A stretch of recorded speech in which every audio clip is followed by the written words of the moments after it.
If the conviction that all human beings are brothers and sisters is not to remain in an abstract idea, but to find concrete embodiment, then numerous related issues emerge, forcing us to see things in a new light and to develop new responses.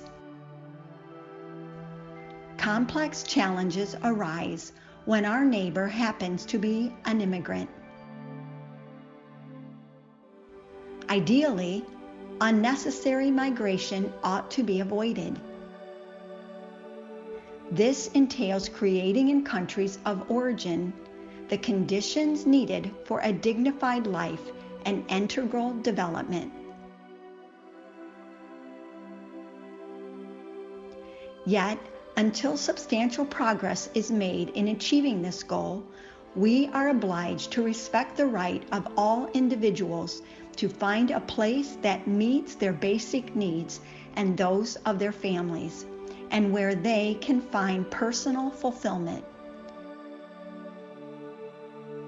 Our response to the arrival of migrating persons can be summarized by 4 words: welcome, protect, promote, and integrate.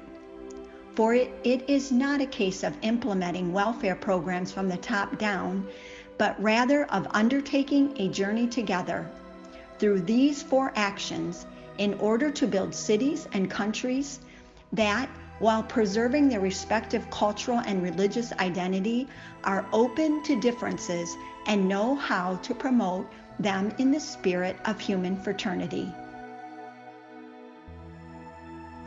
The arrival of those who are different, coming from other ways of life and cultures, can be a gift. For the stories of migrants are always stories of an encounter between individuals and between cultures. For the communities and societies to which they come, migrants bring an opportunity for enrichment and the integral human development of all. For this reason, I especially urge young people not to play into the hands of those who would set them against other young people, newly arrived in their countries, and who would encourage them to view the latter as a threat and not possessed of the same inalienable dignity as every other human being.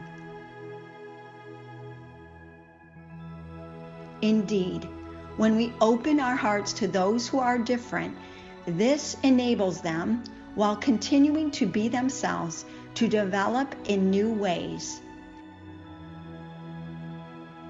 The different cultures that have flourished over the centuries need to be preserved, lest our world be impoverished. At the same time, those cultures should be encouraged to be open to new experiences through their encounter with other realities, for the risk of succumbing to cultural sclerosis is always present. That is why we need to communicate with each other, to discover the gifts of each person, to promote that which unites us, and to regard our differences as an opportunity to grow in mutual respect. The West can discover in the East remedies for those spiritual and religious maladies that are caused by a prevailing materialism. And the East can find in the West many elements that can help free it from weakness, division, conflict, and scientific, technical, and cultural decline. A country that moves forward while remaining solidly grounded in its original cultural substratum is a treasure for the whole of humanity.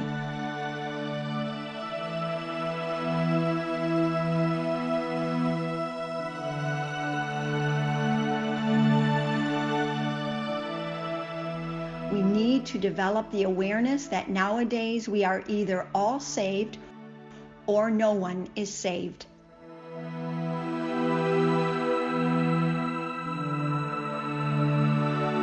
Poverty, decadence, and suffering in one part of the earth are a silent breeding ground for problems that will end up affecting the entire planet.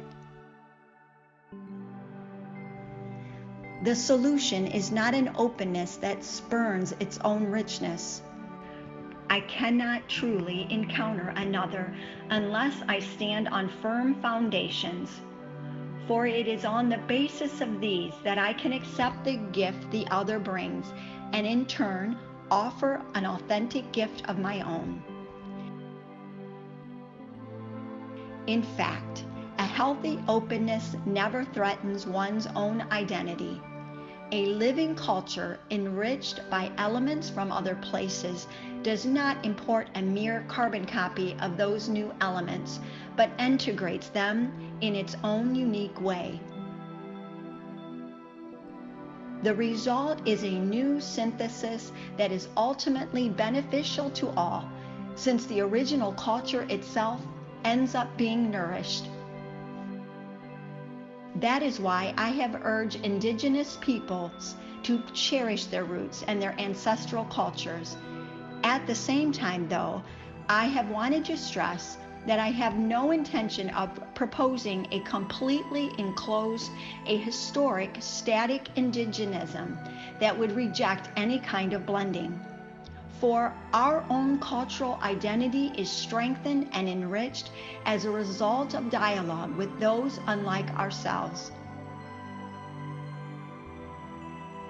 The world grows and is filled with new beauty thanks to the successive synthesis produced between cultures that are open and free of any form of cultural imposition.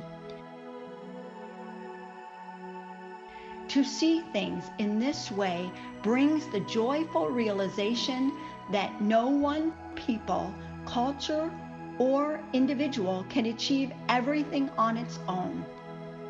To attain fulfillment in life, we need others. An awareness of our own limitations and incompleteness, far from being a threat, becomes the key to envisaging and pursuing a common project.